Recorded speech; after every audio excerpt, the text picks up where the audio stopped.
कथिए के पलना बनल, कथिए के डोरी हो। कथिए के पलना बनल, कथिए के डोरी हो। के झूलावेला झूलनवा पालनवा बीचे, के झूलावेला झूलनवा पालनवा बीचे।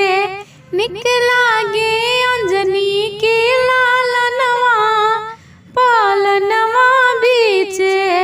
सोने के पलना बनल, रेशम के डोरी हो।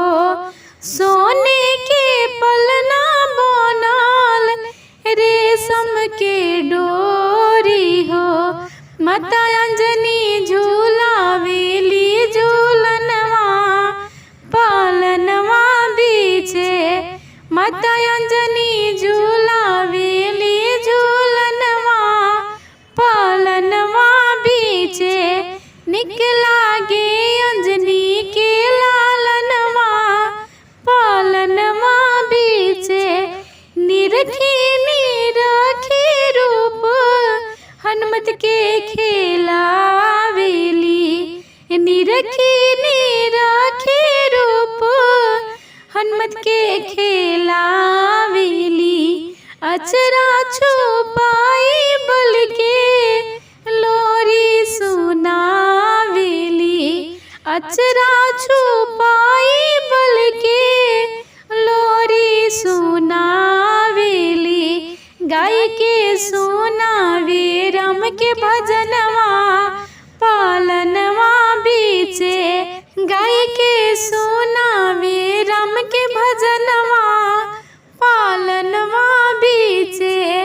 निक लागे अंजनी के लालनवा पालनवा बीचे।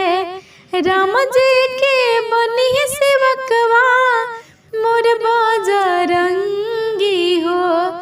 राम जी के बनिए सेवकवा मोर बजरंगी हो।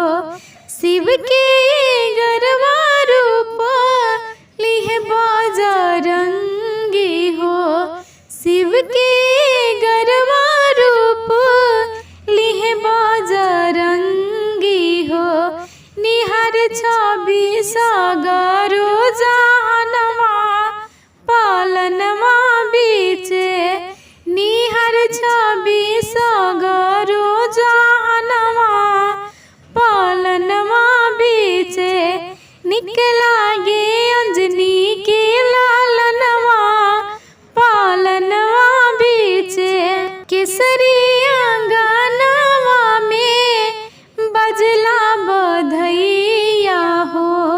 केसरिया गानवा में बजला बधैया हो।